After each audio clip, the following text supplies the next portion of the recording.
Magandang araw sa inyo lahat. Ito si Kristan. Ronald Llamas. At ito ang Heckle and Jive. Okay, Ronald. Okay, Ronald. Na-miss tayo ng ating mga... Pasensya na po. Present ngayon, absent last week. Oo nga eh. Bakit ka nga ba absent? Gusto mo Well, ikwento? nasa Europe tayo. May mga meetings, may mga conference, may mga lectures.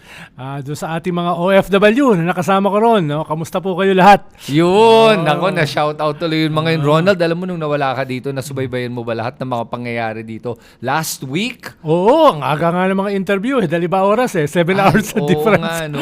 Pero Ronald, ngayon na natapos na tong Committee on Justice hearing at naka-find naman daw sila ng probable cause. Grabe, halos unanimous ba yung vote? Parang lahat bumoto, no? Oo, matibay ang ebidensya pero ang sinasabi ng mga abogado ni Sara Duterte na wala naman daw, hindi naman daw ebidensya, haka-haka lang daw. Mismo yung mga miyembro nila nag-absent yata dahil ayaw mailagay sa record na sila ay bumoto against. Dahil very glaring yung very glaring yung ebidensya, di ba? Mapapahiya ka sa kasaysayan.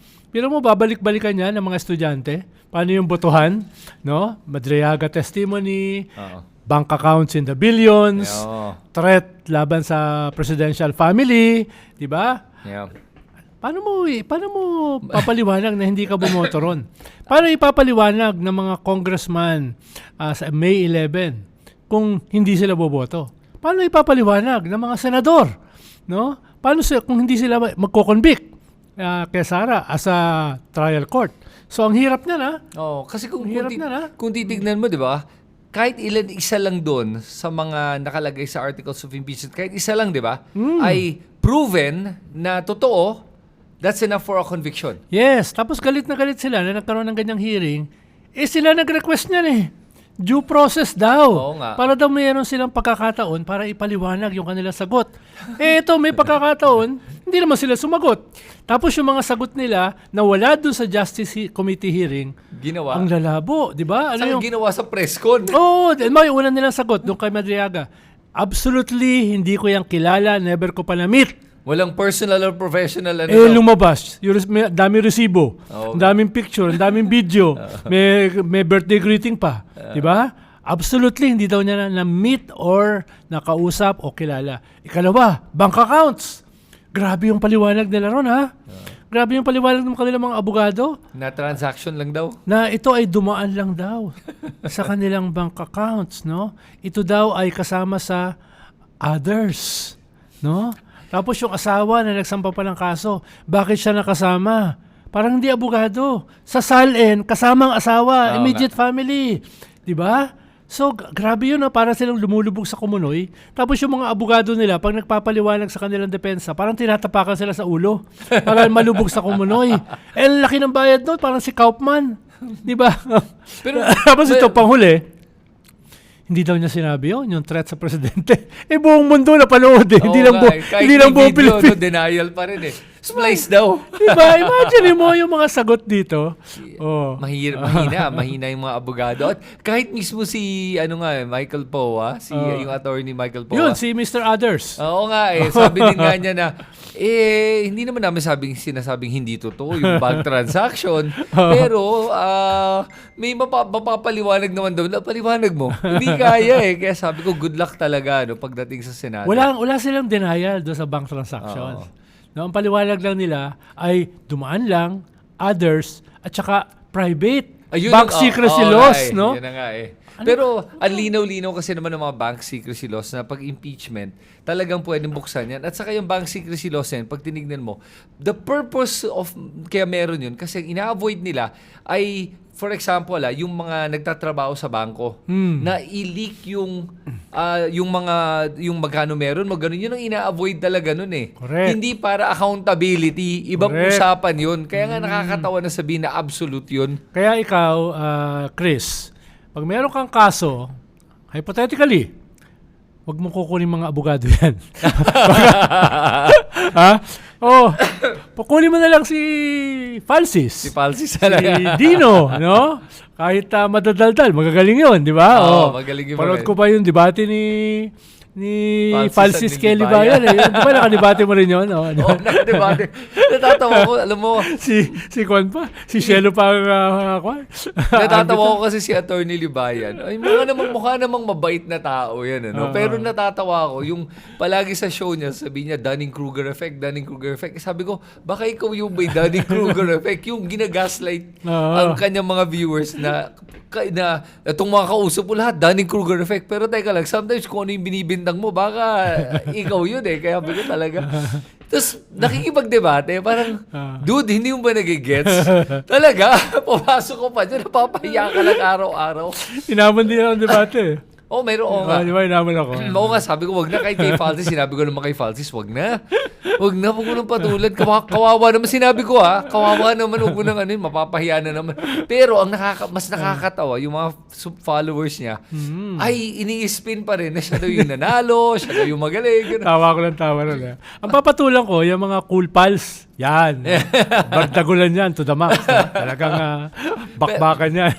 Pero Ronald, sa usapan ng bardagulan at bakbakan, yung mga pinapalabas ngayon ng mga kapatid ni Sara Duterte, si Pulong, sabi nga niya na sigurado daw siya na narinig niya na may kumakalat na daw ang pera ngayon sa Kongreso para ipa-impeach si Sara Duterte. Dahil yun lang naman daw ang rason kung bakit nila iboboto ma-impeach si Sara Duterte. Ano sa tingin mo doon sa mga ganyang mga akusasyon? At sa media na pinapalabas pa to? Kung makita mo yung pinag-usapan nating ebidensya, no? Oo nga. Kung gusto mong sagipin ang iyong political future, boboto ka for impeachment. Boboto ka for conviction. No? Hindi natin sinasabing walang bayad, hindi natin sinasabing walang dumaan, hindi natin sigurado yun Pero wala naman tayong katibayan Ang meron tayong katibayan, may kumakalat na pondo ang China. Yun. Yun. Monitor natin. Yun. Kanino kaya napupunta yun? Pero bilib na bilib ako dito sa mga post ni Pulong. Ang tapang-tapang. Oo nga No, lulusubin daw ang ICC. 'Di ba? Lulusubin daw, galit na galit, 'di ba? Grabe, no? Hindi ba niya alam na pag may OFW na lumusob sa ICC, deport yun. Pupusta ako. Ni isa walang gagawa nun. At hindi lang yun, Ronald. Yung sinasabi din niya na walang hiya daw yung mga kongresista dahil nga daw, hindi verbatim yung parang, yung mga rants niya na parang, yung pag-impeach daw, kalokohan daw yun, ganyan-ganyan. Ang dami niya sinabi tungkol sa impeachment ng kanyang kapatid. Pero alalahanin natin, kongresista siya.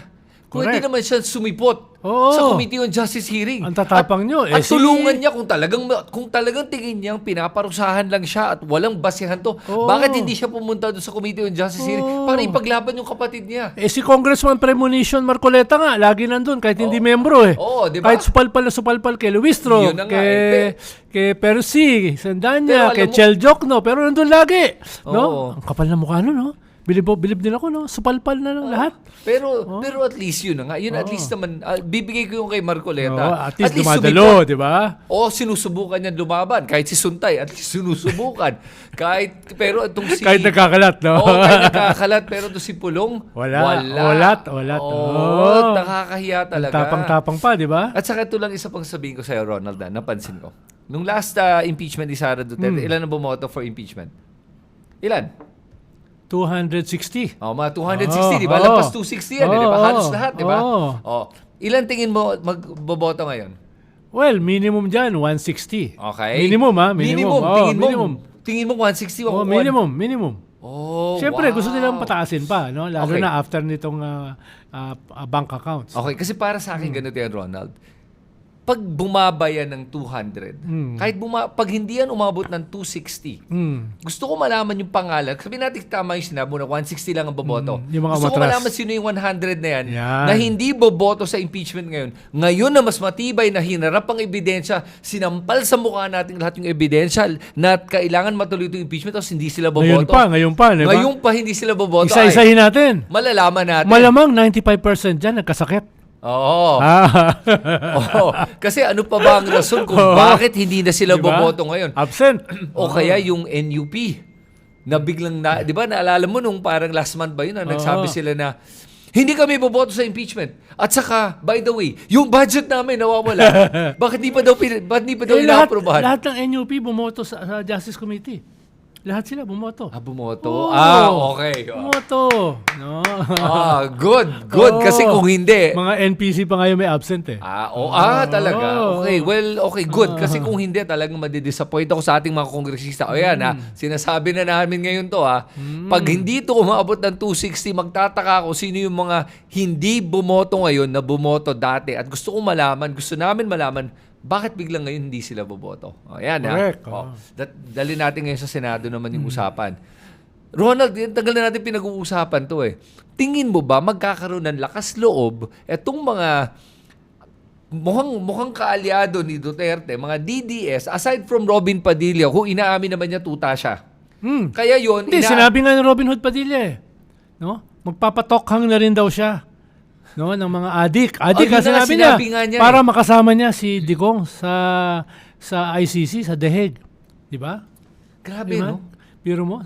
Papat- Magiging mass murderer siya. Para lang makasama. Crimes against humanity. Inaamin niya. Teka, sinabi ba niya to on interview? Sinabi niya to? Hindi, nakita ko post niya. Pero Post niya, sa social media? Yeah, post niya na Kwan. Wow. Para makasama niya si Digong. Papatay sa siya ICC. ng tao para Hindi, lang ang makasama. ang sinabi niya, papatokhang. Oo nga, pero ano bang ibig sabihin ng tokhang? Yes. Siguro tanungin natin. Oo. Robin Hood Padilla, ano ba ibig mo sabihin ng papatokhang ka para lang Ng mga makasama? adik, ha? Oo nga, papatokhang ka ng Hindi mga nga adik. drug lords, eh. Oo nga, yun na nga eh. Sana naman mga drug lord tulad ng mga kaibigan nila, ng mga Diba? Duterte, di ba? Oo. So pag ganun, Ronald, yung si Robin Hood Padilla, siya lang ang nakikita ko na talaga dahil sobrang tuta niya at hindi nag-iisip, hindi siya makabayan, maka-Duterte siya, kitang-kita naman. Ang hindi ba niya alam, public statement ay accepted as evidence sa ICC. Kaya kasama yun doon sa denial ng kanyang confirmation hearing ni Digong. Dahil ang ginamit ng mga prosecutors, public statement. So yung natin kay Robin Padilla. Kinonect nila public statement doon sa actual na nangyari, di guilty. No? Kaya rejected yung doon sa, talo siya doon sa confirmation hearing. Yes. Kaya nga full trial na ngayon. Pagdating sa trial, panoorin mo paano gagamitin ang public statement. Yun. At saka mas maganda nga ngayon eh. Kasi kung titignan mo yung timing ng dalawa, yung Sara Duterte at yung sa kanyang tatay, halos sabay. Double whammy, di ba? Oo. Dito Double bumabanat, whammy. dito bumabanat. Oo. Triple whammy, pati sa survey, bumababa siya. Oo nga. Di ba? Oo, yung sa survey naman. Ronald, yung sa survey niya, nakita nga natin, yung latest sa lumabas, si Leni Robredo at saka si Sara Duterte. Sara Duterte being at 40, 44. 44. Tapos si Lenny is 33. at 33. Parang gano'n.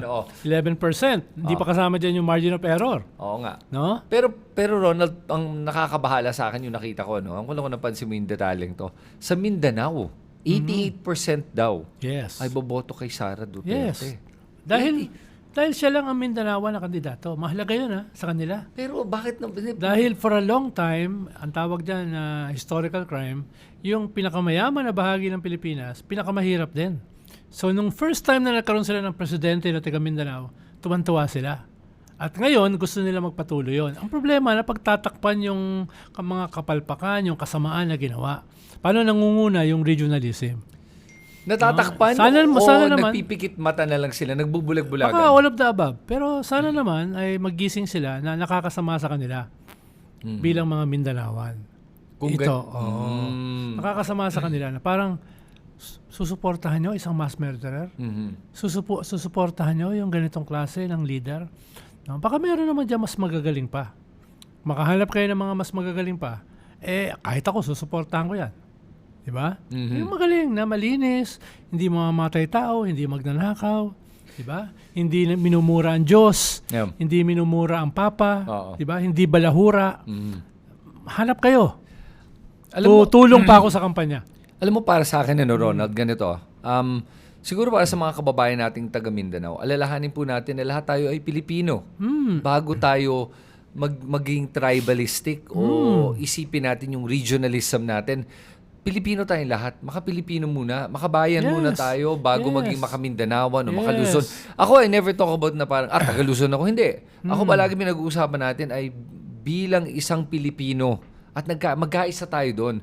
Ngayon, Ronald, para sa akin, naintindihan ko rin naman yung mga sinasabi ng mga Mindanao na pabayan ng Pilipinas. Ang tanong ko sa'yo, Ronald, guminhawa ba ang buhay? Hindi. Alam mo na yung tanong ko. I'm tingnan mo. sure, no? Exactly. Nawala bang krimen sa Mindanao? Oo. Nawala bang insurgency? Di ba? Pero parang nabawasan daw. Hindi ko alam, no? Oo. Pero yung alam ko, economic ang development. alam ko kasi rape capital ang Davao eh. At ang Ayun, sagot lang ni President Digong, magaganda kasi babae rito. Bihira, no? Alam mo yan, tiga mo Rape capital, Yan ang perfect example ko ng propaganda na hindi naman totoo. For example, yung sinabi mong yan. Alalahanin natin na since 1986, the Dutertes have been in power sa Davao. May napalitan, parang ginawang puppet, nagpalitan one term or ano. Pero generally, Dutertes have been in power in Davao. Pero yet, rape capital ang Davao ng buong Pilipinas. Yes. Hindi lang Mindanao, buong Pilipinas. Kaya yun ang nakakalungkot. Tapos sabihin nila na Magaganda kasi. naniniwala sa propaganda. Ganyan ang sagot ng, Diba? ng namamahala at namumuno sa mismo Davao. yung anak niya eh. Mismo Ayun si na yung nga anak niya, si Sarah, inamin na na-rape date siya. Anong sabi ng tatay? Drama queen. Oo nga eh. Anak mo ha? Yung parang Anak mo, alam mo. pagbabaliwala. Napaka-cynical naman, di ba? No? Sa ganung issue. Oo. Pero tapos hindi lang yun, ano, Ronald. Isa pang babanggitin ko, yung nakita ko din dito sa survey na to na 88%, hinimay ko yung detalye. Ang napansin ko kasi, di ba 1,200 lang ang lahat ng mga respondents sa buong Pilipinas. So, binreakdown nila yan. Alam ko may science yan. Alam nila ginagawa nila. Lumalabas sa buong Mindanao, syempre kailangan 1,200, divide mo yan eh. Mindanao, ang parang na-survey nila is parang, if I remember correctly, mga 300 lang. Okay? Para sa akin parang ang liit na sample size yun. Na sobrang liit na pag tinignan mo yung margin of error, ano yung margin of error sa survey dapat? 3-4%. 3 to 4%. Okay. 13% yung margin of error. Laki ah. Malaki. So, para sa Ngayon lang ako akin, nakakita ng ganun ah. hindi, pero ganun pala talaga. Pag bin-breakdown mo siya per region, kasi sabi natin, Visayas got 300, 200, o 300. Be-break niyan, region 1, region 2, mga 20 dito, 20. As it gets smaller, palaki ng palaki yung margin of error. Pero parang merong discrepancy eh. Dahil yung nakalagay sa survey, 61% ang pro-impeachment sa Mindanao. 83% sa buong Visayas. Mas mataas pa sa Luzon tsaka NCR. Yeah, No, doon sa mga bailiwick dapat nila yan. Diba? Kaya, tsaka gusto ko rin sabihin, nagpatakbo kami ng 2 congressman sa Mindanao. Sa Dinagat at sa Zamboanga. Parehas panalo. Si okay. Kakabagaw sa Dinagat, si Congressman Dada sa Oo nga. Zamboanga, Zamboanga. na ngayon ay kasama sa convoy papuntang West Philippine Sea Okay. at sasakay sa jet ski. Yung promisa ni Digong, na sasakay siya ng jet ski para maglagay Congressman ng Dada. bandera sa islands na ino-occupy ng China. Siya ngayon ang gagawa nun. Diba? After more than 9 years, almost 10 years, kampanya kasi yan eh. Oo nga. Nung sinabi niya, 2015. Ngayon, 2026, gagawin niya. Babae na taga Mindanao na anti-Duterte. Ang tunay na matapang. Diba? So, maganda yung nabanggit mo dahil alam mo, yun nga yung sinasabi ko na hindi ako naniniwala na yung sa survey na sinasabing 88% ng mga Mindanaoans ay supporting Duterte dahil nga number 1, malaking margin of error. Number 2, binanggit mo anecdotal at saka factual na 2 sa mga kandidato. 100% na pinatakbo namin. Nananalo. Baka yung iba takot lang. Oo. Diba? Yun na nga. So, tingin ko dapat gawin ng mga survey companies ay para sa akin baka kailangan nilang gumawa ng isang specific survey para Mindanao lang na 1,200 o whatever that size of the population ang kailangan mong kunin na survey para bumaba yung margin of error mo, para makita mo yung totoong sentimento ng mga Mindanaoans. Yes. Yun ang kailangan Halimbawa, natin. si Congressman Kakabagaw, kwan yan.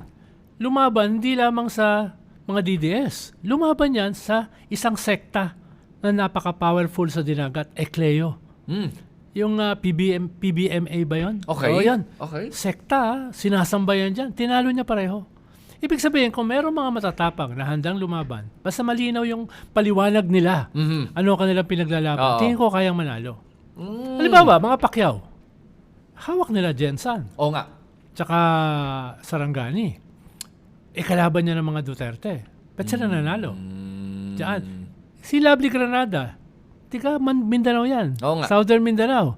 No? Banat ang banat, di ba? Laban sa mga DDS. Halimbawa yan, nung mga pwede na mga leader. Diba? Basta lang mag-level up lang. Oo. At saka sa Visayas, ito pa interesting na nakita ko doon sa survey. Sa Visayas naman, ahead ba si Sarah? Hindi. Hindi. Oo, ahead si Lenny doon. Okay, so parang ang nakita ko, if I remember correctly, lumalabas dun sa Visayas naman, 24% si Sara Duterte. Alam mo sino yung sumunod? Bago si Lenny? Undecided. Mas malaki pa yung undecided kaysa kay Sara Duterte. Tapos si Lenny. Saan galing yung undecided? Ayun ang hindi natin alam. Galing sa mga Duterte dahil bailiwick nila yan Visayas, tingin mo? Diyan sila pinakamalakas. Una, Mindanao. Ikalawa, Visayas. So ibig sabihin dahil Cebuano speaking sila pero ibig sabihin nun, soft yun. Soft yung support sa kanya doon. Yes. At pero, remember, ang punto ko doon is si Lenny yung pinakamataas doon. Yes. Halimbawa, di ba, 2 weeks ago, galing kami sa Visayas ni Shelo Magno, ni Rafaela David, at saka si Jay Tariela. Grabe ang welcome sa amin sa mga eskwelahan. Yung pinakamalaking eskwelahan sa buong Visayas, San Carlos. Grabe ang welcome sa amin. UP Cebu. Grabe ang welcome sa amin. NGOs, no? Mayor mismo ng Cebu City. Pero Ronald, tanong ko sa'yo. Ang mayor ng Cebu City, Liberal Party yata. Ngayon? Oo. LP. Okay. Kasi Ronald, pag tinignan mo, nagtataka ako, sabihin nyo sa akin o sa mga eskwelahan, nakikita natin na marami naman siya na matatalino o nag-iisip at hindi sumusuporta dito sa mga tao na tulad ni Duterte. Pero bakit parang may lumalabas ngayon sa mga surveys o kaya sinasabi, mga narinig ko na, hindi, marami sa mga kabataan ay Duterte, mga DDS, marami din daw mga DDS sa mga bata. Hindi ko maintindihan bakit ganun. So, siguro dahil pinupuntahan nating mga lugar? Siguro dahil halimbawa, meron kang 34% na supporter ni Sara. Kalahati niyan ay anti-China. Pero hindi pa nila na ikokonekta yung pagiging anti-China nila sa mga Duterte. Ibig sabihin may ganun na hindi pa ganun kabilis. Diba? Pwedeng ganun yung mga kabataan. Halimbawa, Akbayan. Wala yun sa survey. The highest party list vote sa kasaysayan ng party list system. Karamihan diyang kabataan. Dahil sa lahat ng schools, number 1, number 2 ang Akbayan. Okay. Pero, siyempre, yung mga botante, hindi kaagad na ididikit pa dito sa anti-Duterte itong mga issues na ito.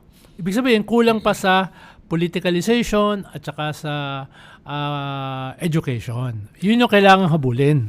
Yun ang kailangang habulin. Parang itong West Philippine Sea. Hindi ganun kabilis na naididikit nila na itong mga Duterte ay pro-China. Oo nga. Diba? Oo. So yun, ang trabaho dyan, hindi doon sa mga kabataan. Ang trabaho dyan, yung katulad ng mga ganito. Diba? Dito natin sila minumulat. Dahil yung eskwelahan natin, wala sa curriculum yan Wala nga sa curriculum natin yung ating sovereign territory, yung ating EEZ. Wala nga sa curriculum natin yung ating historic victory sa UNCLOS. Diba? Sa China, bata pa lang, ine-educate na sila na itong West Philippine Sea natin ay teritoryo ng China. Diba? Itong EDSA, nakalagay ba yan sa ating curriculum? Hindi. Hindi ba nakalagay? Hindi. Wala yan sa ating curriculum. So, yan yung mga dapat ilagay dahil kulang sa ating edukasyon. Kaya hindi mo rin masisi yung mga bata. Kaya pwede mo silang i-fake news about the golden age of martial law. Yun na nga diba? Yun na nga Naalala ko nga diba? na may mga nakakausap ko dati mga Yun kabataan. Yun yung problema. Na nagkukwento na okay daw ang martial law. Diba? Alam mo na-realize ko nung binanggit mo yan na may nag-comment ka sa isang video ko na sinabi nga sa akin gusto daw niya maibalik ang martial law. Mas mabuti pa daw yan. Diba? I'm like, ano yun? Naintindihan mo ba sinasabi mo? Nabuhay ba siya ron? Oo. Nalaman ba niya nangyari doon? Yun ang problema. Hindi nila naintindihan gaano kalala ang martial law. Hindi at saka ito. Kaya tingin ko hindi nila naintindihan, Ronald. Kasi meron tayong education crisis, meron tayong learning crisis sa Pilipinas. May lumabas nga ngayon na ranking, world ranking na tatlong world ranking na tinitignan ko lang the other day kasi gagawa ko na video tungkol dito. Lumalabas Pilipinas out of 1,500 schools, universities, worldwide. We rank in the bottom third. Hindi bottom half bottom third. Diba? So kung 1,500 schools, nasa 1,000 to 1,005 tayo. Nakakahiya at nakaawa ako kasi nakikita ko nga na merong talagang learning crisis at lumalabas parang pag yung mga galing grade school, napupuntang high school, napupuntang college at May university, cognitive problem. meron, Yeah. oo. Sabi ng World Bank, Di ba? isa tayo sa pinakamataas sa buong mundo, Hindi sa Asia, hindi sa Southeast Asia, sa buong mundo, pinakamataas ang learning poverty. 91%. Diba? Kaya nilampasan tayo ng Vietnam Ang Vietnam, 21% lang ang learning poverty. Grabe to sa 91%. Nakaugnay sa development Yun ang na nga. edukasyon. Kaya inuulit ko, Singapore, Taiwan, first world level. Wala masyadong natural resources katulad Pero tingnan natin. mo. Pero ang first world ang kanilang status. Bakit? Education. Kasi ang pinaka-importanting resource ay ang Human. tao. Oh. At ang nakita ko nga dito, namomoblema ako kasi nga, pag makita mo, marami mga grade school, pumapasa ng high school. Kasi nga, meron silang parang ginagawang programa na siguraduhin na mas marami makapasa.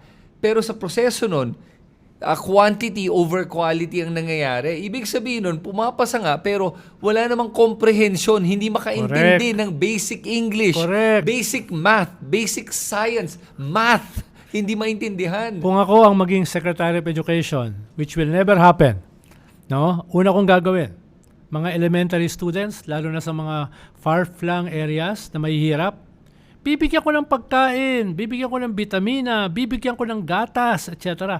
Dahil kahit pumasok sila sa eskwelahan, kung walang laman na sikmura nila, Totoo. walang papasok sa utak. Yun yung una. Kalawa, i-reform ko yung ating curriculum. Elementary, high school, college. Ikatlo, gagawin kong affordable lahat ng edukasyon. Ngayon kasi pinakamagagaling na edukasyon, private Diba? Maliban sa UP. So lahat, ile-level up ko. Katulad sa Europe, napakagagaling ng public education. Oo nga. Yun yung ikaapat. Bibigyan ko ng malinaw na suporta at saka training ang mga guro at profesor. Dahil, anong ginagawa ng mga guro? Nagpa-part-time, nagbebenta ng panty at brief, nagbebenta ng longganisa. Bakit? Ang liit ng sahod. Diba? So, bibigyan ko sila ng maayos na subsidy at saka training para sila ay inspired na magturo.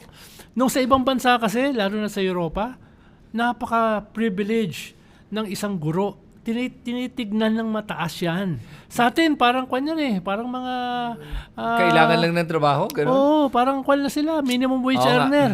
Diba? Kaya yan yung gagawin ko dahil yan ang susi edukasyon.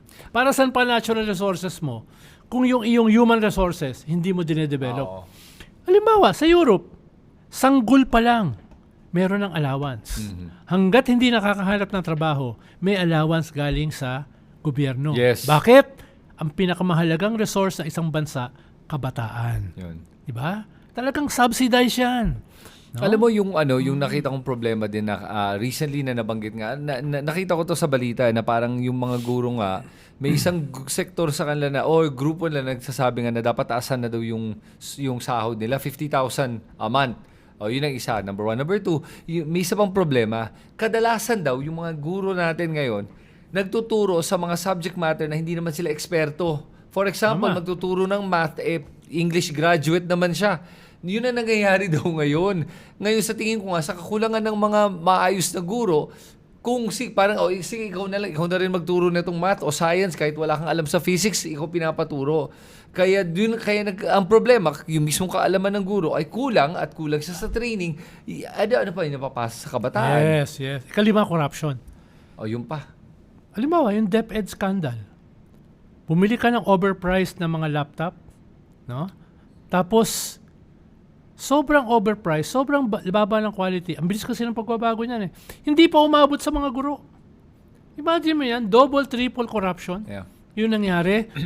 Kasama pa dyan, hindi pa nababanggit yung corruption sa mga libro. Yun. Na napaka-inaccurate. Bilyones yan. Yung tinestigo ni Yusek Bernardo sa Senate Blue Ribbon, yung undersecretary ng DepEd, tumanggap ng 8 billion. Yusek Trigib Olivar. Ano na nangyari sa kaso nun? Diba? So yun yung ikaapat, corruption. Pero may 90,000 ka na deficit sa mga eskwelahan. Oo nga Sa mga classrooms. Saan nagtuturo yung mga guro at saka yung mga bata? Sa ilalim ng puno. Diba? Pag umulan, basa. Yeah. Diba? Pag bumaha, lunod. Diba? Tapos, corruption. Di ba? Kung hindi ka ba naman maghalit, di ba? At saka, Ronald, huwag mo kakalimutan na education yung highest budget allocation. Correct. Pinakamataas na allocation. Nakalagay sa ng budget. konstitusyon natin. Pero kahit pinakamataas, Oo. bumaba ang kalidad ng ating edukasyon. Bumaba over since 2016 to today. Pababa. 90,000 na kulang na classroom? Yeah. 90,000? Tapos yung massive corruption na nangyayari? Ay, kaya ang tanong Tapos ko, pupunta ka dyan. Dyan sa Pioneer. Ano makikita mo sa kalsada? Street children. Oo. Dapat nasa paaralan yon. Oo nga. Diba? Dapat kung wala silang mga tahanan, bigyan ng tahanan. Diba?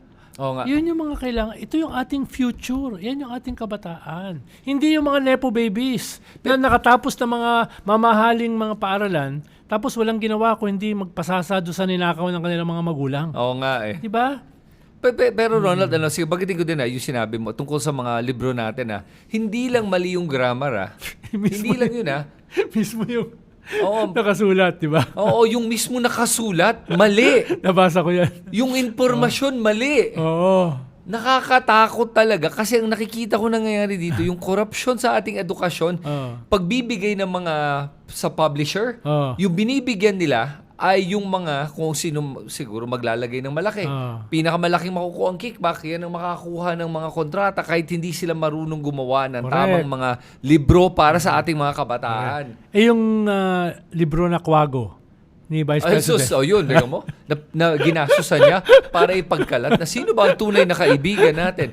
Pambihira talaga yung mga ganyan propaganda, no? Diba? Ginagawa mga ating mga Kaya mga baka ikaw may kababayan. chance ka maging DepEd Secretary. Ayusin mo na yan. No? Kunin mo na lang akong advisor. Mahirap maging DepEd Secretary yung dropout eh. Oo, totoo yun. No?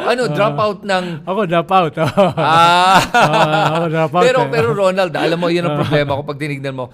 Speaking of dropouts, yung drop-off rate from grade school to high school to university. Mataas So, dalawang rason kung bakit mataas. Unang-una, kahirapan. Yun ang isa. Dahil kaya naman, pero walang pambayad, kailangan magtrabaho. Kaya from the time pupunta ng college, hindi magtatrabaho na lang.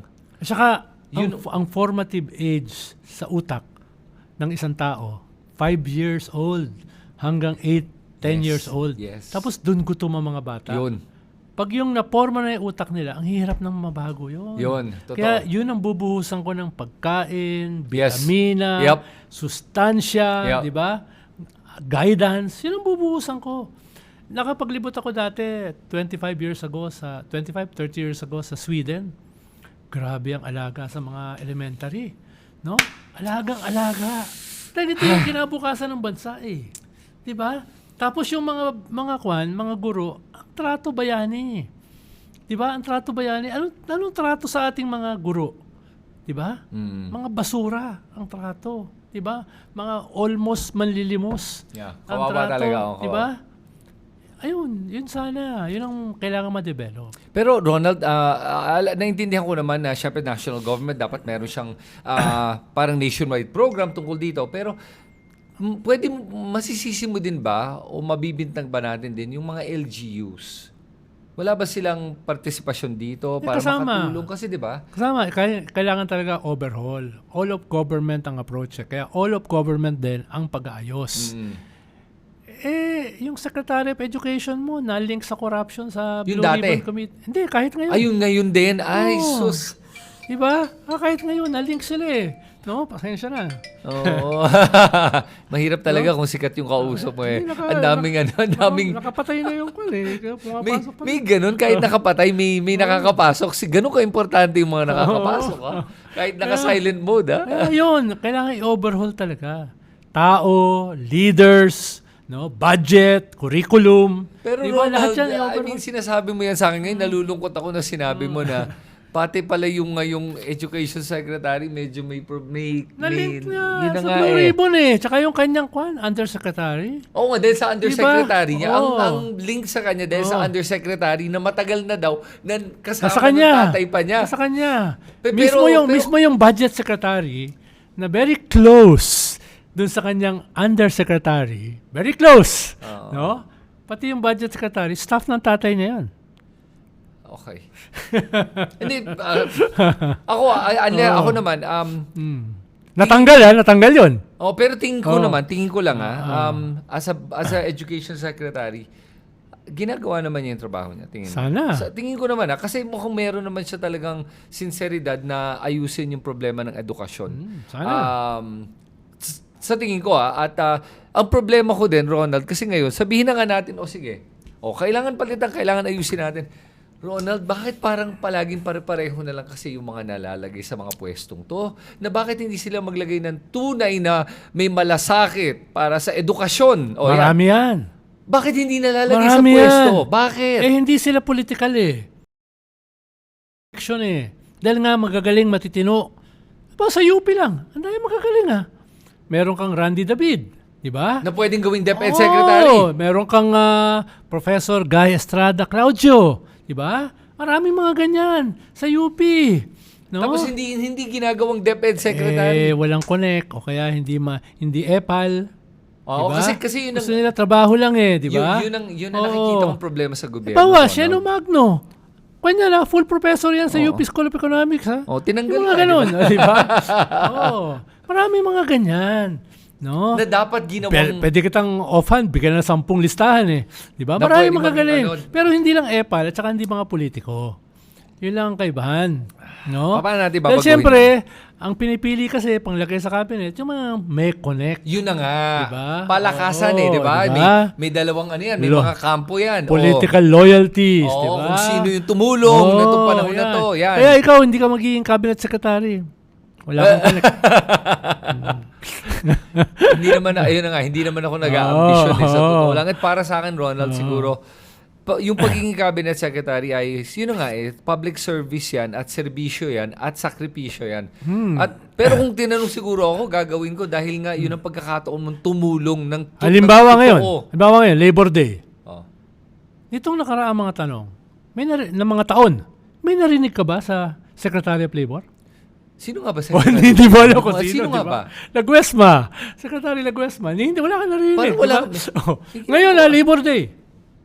Meron ka narinig? Wala man lang statement. Meron ka nabasang statement? May gathering ba ng labor leaders? Parang wala. Halimbawa yan. Halimbawa. So parang kumbaga, ang sinasabi mo ba, Ronald, ako na lang magsasabi nung read between the lines mo. I'm reading between the lines, Ang sinasabi mo, Ronald, ba ngayon, parang hindi talaga nagtatrabaho ang mga iba't ibang mga department heads natin. Yung ba sinasabi mo? Na parang pumupunta lang at siguro nagpapasweldo lang, pero wala talagang puso na gawin yung trabaho na kailangan. Yes. At yung iba na-involve pa sa mga kaso, skandalo. No? Yun pa. Oo. Ronald, Secretary of Health. Ang daming daming issue laban dyan, no? May mga, alam ko, may mga nasampa pa sa si Herbosa. may mga nasampa pa sa ombudsman, no? Ganon. No? Diba? Alam mo, Ronald, nakakatakot. Napakahalaga ng health, diba? Ronald, binabanggit mo itong mga iba't ibang department heads, Baka mamaya mapanood nila to. Ano mo sabihin nila na, bakit ninyo kami binibintang na walang ginagawa? Sana, bibibintangan natin sila. Tapos pakita naman yun, prove us wrong. Sa susunod episode, diba? Halimbawa, 2 sa pinakamataas na cabinet secretary, executive secretary, at saka budget secretary, sabay natanggal. Dahil sa Blue Ribbon. Yan yung pinakamatataas. Diba? Ilang beses nagpalit ng spokesperson ang presidente, ang head ng communications. PCO. 5 beses. Oo nga. In 3 years. Grabe. Diba? So, nakikita mo, may mga problema. At saka hindi lang yun, maraming OIC ngayon. Diba? Hindi pa na-fill upan yung mga ibang posisyon, Siyam yata ang nasa commission on appointments. Oo, na nakatega dahil lang. Hindi pa na-confirm. Nako. Ibig sabihin, reflection yan. No? Ronald. Hindi ko naman lahat yan isisisi sa presidente. Dahil dapat, yung mga cabinet secretary, yan ang last line of defense. First and last line of defense ng presidente. Pag may nangyaring kapalpakan, kasalanan man nila o hindi, fall on your sword. Diba? Parang ito kay Saldico. Bakit yung presidente kagad ang mag-a-announce na arrested, hindi nyo pa na-due diligence? Hindi nyo pa na-complete stop work. Diba? Dapat, sa dulo yung presidente para protected. Protect the principal. Diba? Ganun. Halimbawa, ayoko sanang gamitin issue. Kahit halimbawa, wala naman akong kasalanan dun sa AK-47 issue ko noon. Yung cabinet secretary ako, may lisensya, may permit to carry, at wala ako rito. Nasa United Nations ako, representing the President. Resign ako kagad. Kahit wala kang kasalanan. No? Protect the principal. Okay. No? Yung DVD, kasama ko yung mga anak ko. DVD, Hindi bawal bumili, bawal magbenta. Resign ka agad. Protect the principal. Kahit huwag ka na magpaliwanag na, uy, wala naman akong kasalanan. Oo nga, tama. Delikadesa na lang, diba? kumbaga. Tapos kung ayaw ng presidente, di sunod ka lang. Pero halimbawa yan, na protect the principal always. Huwag mo isasalang. Pero Ronald, tingnan mo tuloy, dahil sa nangyaring yun kay Zaldico at yung pag-announce agad na ganyan, diba? tingnan mo, nagmukhang genius tuloy si Harry Roque. Diba? Can you imagine? Ganun. Harry Roque, parang tuwad-tuwa siya. Ayoko sanang gamitin ang salitang ito, pero dapat may mga fall guy. May kasalanan nang wala. They absorb the attacks on the president. Alam mo, nakakatakot ka magsalita kasi, Ronald. Pag ganyan mga binabanggit mo, nakikita natin yung mga kilos sa likod ng ng humaharap sa atin araw-araw. May mga ganitong galawan. Yan ang problema namin kay Pinoy dati. Inuunahan kami. Haharangin pa lang namin yung banat sa kanya. Siya na yung magdedepensa sa amin eh. Diba? Yun yung problema kay Pinoy noon. Pero, yun dapat yung instinct ng cabinet. Always protect the principal. Fall on your sword if necessary. Okay. Diba? Ganun. Kumbaga sa chess, yung poprotektahan mo yung pawn. Kayo yung pawn. Protect the king. Kung kailangan kayo mag-sacrifice, sacrifice para sa ano. Mukhang walang ganun. Itong last 2 years. Last 2 years na kasi. Sana dumami yung ganun. Ito na yung critical moment. Nandun na nga tayo ngayon sa punto, Ronald, ng critical moment at nakikita mo naman, yung mga ibang departamento naman kumikilos. Tulad ng NBI. Under kay Melvin Matibag. Mukhang kumikilos siya ngayon. Ang dami niyang ginagawang trabaho ngayon. Si Secretary Vince Dizon. Diba? Si Vince Dizon, isa pa siya yung nagsampa ng maraming kaso dito sa mga korap Last year, sila ni Babe Singson, di ba? At nakikita mo yung mga ginagawa niyang trabaho ngayon tulad sa EDSA. Yung rehabilitation, mukhang maganda naman. EDSA, sana tumagal. Maharlika, di ba? Kumulan na give credit where credit is due. Oo nga. May mga iba naman kasi nagtatrabaho. Hindi ko naman nila lahat Diba? Kumusta naman yung Halimbawa, kahapon, may mga problema dito sa convoy. Tawag ako sa ilang cabinet secretary. Ang bilis kumilos. Oo nga. Ang bilis kumilos, maraming salamat, Secretary John Vic, no? Sa mabilis mong pagkilos. Diba? Yung mga ganun pa, pwede naman Pwede namang mabilisan Sige, speaking of John Vic Remula, kumusta ang trabaho niya bilang DILG? Maraming bumabatikos, no? Lalo na dito sa curfew, di ba? Yung Safer Cities initiative na ginawa niya. May mga ganun, no? Siyempre, marami pang kailangan gawin, no? Halimbawa, under niya kasi ang PNP. Sana maraming mahuli ng mga high-value targets. Di ba? Si Bantag, hanggang ngayon, di pa nahuhuli, di ba? Oo nga Si Atong Ang. Oo nga. Ngayon, di pa nahuhuli. Pag lumabas yung mga red notice at saka yung mga international warrant ng ICC, sana mahuli ka agad. No? Kung hindi, pagtatawanan tayo ng mga yan, di ba? Pero alam mo, sabihin ko lang, si John Vic para sa akin, I appreciate John Vic Remula dahil siya lang yung nakikita ko sa mga personalidad na nakapaligid sa presidente na marunong mag-sorry. Pag nagkamali. Nag-apologize siya doon kay Zaldico. Oo. Nag-apologize din siya nung panahon ng Pogo na sinabi niya na, na pinarenta namin sa Pogo yung Cavite Island ng pamilya namin. Nag-sorry din siya doon. O pinarenta o binenta, hindi ko maalala. Pero tapos hindi lang yun. Itong Safer Cities Initiative niya, Ronald, para sa akin, okay ako dito Bakit? Nang lumabas sa balita nga ngayon that crime rate has gone down by 50%. Tama. 50% ang bagsak. Dahil lang sinabi nila, bawal uminom sa kalsada, public places, bawal na. Bawal mag-karaoke at maingay ng lampas 10 p.m. Bawal ang mga kabataan. 10 p.m. dapat umuwi na kayo. Yes. Tapos bawal yung mga nakahubad, topless, sabi ko. Yun lang ang problema ron. Dahil yung mga squatters area, sobrang init Lahat naman mainit ang buong Pilipinas. Ayun, walang aircon, walang pambili ng aircon, walang pambili ng electric fan. Di ba? Yun lang yung problema ron Pero alam mo, kaya ang atake ng mga DDS, anti-poor. Pero alam mo, para sa akin, nakakatawa na yun ang banat sa kanya kasi pag tinignan mo, yan ang hinahanap nga, yan ang bakit sinuportahan ng mga DDS si Duterte? Hinahanap nila, palagi kong narinig, disiplina. Yun ang palagi, disiplina. Ito ang isang magandang paraan para magkaroon ng disiplina ang ating mga kababayan na walang napapatay. Number one. Number two, yes, hindi ako agree dun sa topless.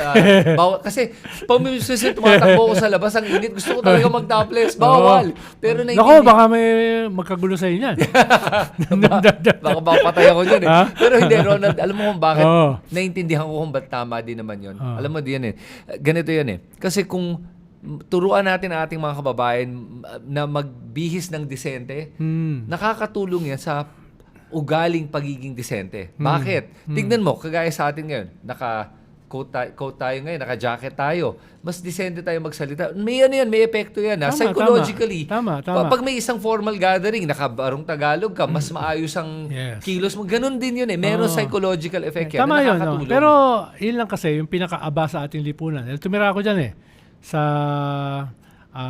Sapang Palay, sa Bangkulasi, sa Nabotas, sa Tatalon, Tondo, Barrio Magsaysay. Tumira ako dyan, nag-organize ako dyan eh. Iba talaga eh. Pag sobrang init, no? Talagang hindi mo maalis ako. Paano? Kahit pambili ng electric pan eh. No? Pinupulot nila yung mga electric pan sa basura, tapos ayusin nila. Pero hindi ganun karami yun eh. No? Yun talaga yung kaya nga, tapos maglalaba ka. Ang mahal ng sabon, 'di ba? Ang mahal ng tubig, 'di ba? Yung mga ganun pa mga bagay na minsan hindi na-appreciate ng ating mga kasama. Sa kanila, very fundamental 'yun, ha. Tubig, sabong panlaba. Ang hirap nun, ha. At saka ngayon, Ronald, taas na lahat ng bilihin ngayon, grabe Yung nakuha mo na ba electric bill mo? Sa buwan na to, nakuha mo na? May diferensya ba? Grabe, taas. Magkano tinaas? Doble. Nagdoble sa'yo? Doble. Sa akin, 50% higher. Mas mataas sa akin. Grabe, nagdoble sa'yo. Hindi naman nagdoble yung gamit. Yun na nga diba? Kaya ako nagulat, pati ako, nagulat talaga ako.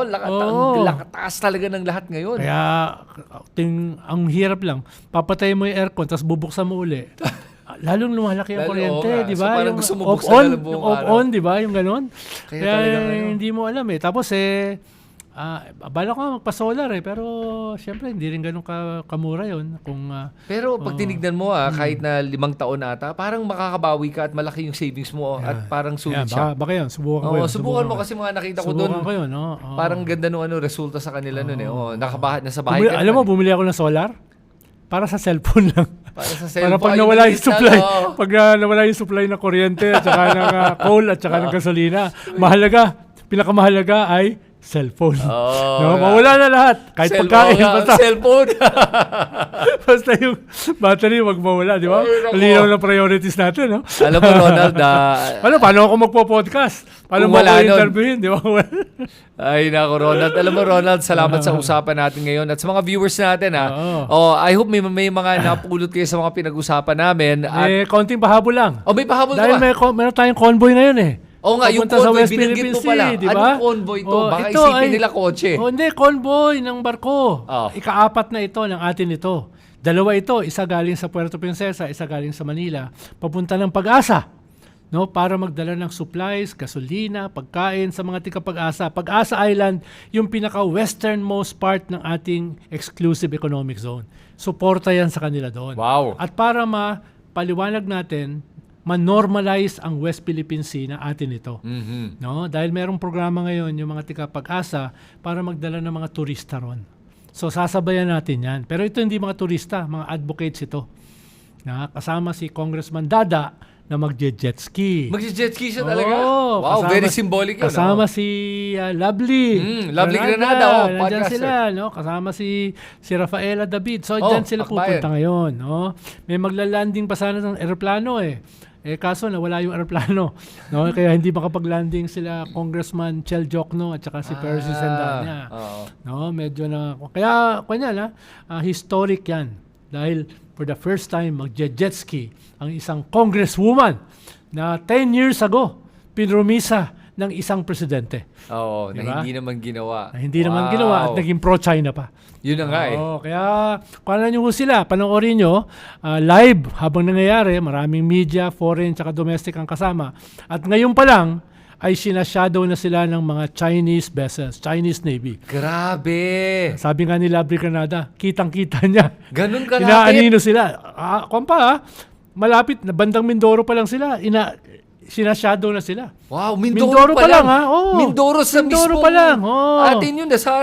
Tapos yung mga drones ng ating mga foreign correspondents tsaka ng ating local media ay hindi pinapalipad ng China. Sinasabotahe, kaya pala yun? Oo, may ganun ng na hindi teknolohiya makalipad. ngayon. Oo. Tapos sinasabi nila, nagre-radio challenge, this is the territory of the People's Republic of China. Pambihira talaga, Ayun. no? Kaya panoorin nyo po at pakita nyo ang inyong suporta. Yun. At babanggitin ko lang na nakakalungkot talaga na yung mga ganyang mga pronouncements ng China na sabihin that this is the People's Republic of China's territory. Kasi alam mo kung seryoso sila na parang hindi, we're policing it lang on behalf of all the ASEAN Walang neighbors. ganon. Kung ganon, dapat sinasabi nila, Walang this is in ganon. support of the freedom of navigation at wala tayong nagtutulungan. Hindi. Wala. Talagang kumbaga. At saka ito, easy pa lang natin. Ang Yun. freedom of navigation, lampas ng ating easy. Yun Ang na tawag nga. doon, high waters. No? Tapos sinasabi nila na People's Republic of China, pambihira talaga. High Bastusan. seas. Oh. Bastusan yan, ha? Grabe. Tapos yung mga senador mo, senador mo, di ba, vice president mo, at kung sino-sino pa mga traidor, ay pro-China. Dinedepensahan niyang paglabag sa ating teritoryo, yung invasion sa ating teritoryo. Diba? Ronald, mga walang hiya no? Mas nalulungkot ako sa mga walang hiya na boboto sa mga tulad ni Sara Duterte. Yan. Nakitang-kita mo ng pro-China pero dahil sa pagkabulag ng mga yon, sasabihin nila, wala akong pake. Sara Duterte pa rin. Duterte pa rin. Pro-China, Duterte pa rin. So, ibig sabihin nun, traitor sila. Yeah, ang West Philippine Sea ang pinakamayaman na bahagi ng ating bansa. Yan ang kinabukasan ng kabataan. Diyan kukunin ang kanilang kinabukasan.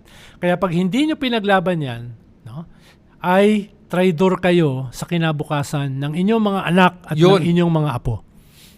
Oh.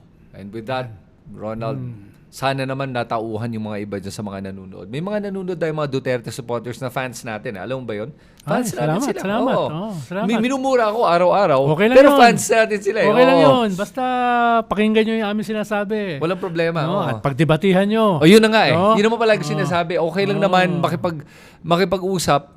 Sana sa maayos sa paraan. At ang pag-usapan natin yung mga issues. Yes. At okay lang tayo magdebate naman kahit kanino. Kami ni Christian Esguerra, Shero Magno, kausap namin mga DDS tsaka dating DDS, mga OFW. Oh. No? Marami sa kanila naiiyak. Nabudol daw sila. Yun. Ha? Grabe. Oh, sana naman talaga wala na mabudol ngayon. Pero anyway, salamat sa inyo lahat sa pagpapanood. At sulat nyo lahat ng comments nyo dito sa comment section sa ibaba. Ronald, salamat sa oras mo. Alam kong marami ka pang pupuntahan dahil dami tumatawag sa'yo. At guys, pag nagustuhan nyo mga ganito klase mga programa, make sure to please subscribe to my YouTube channel and i-click mo na rin yung notification bell na yan para ma-notify ka sa aming mga susunod na video. Salamat sa inyo lahat. Ako si Kristan. Ronald Llamas. Okay, at ito ang Heckle and Jive.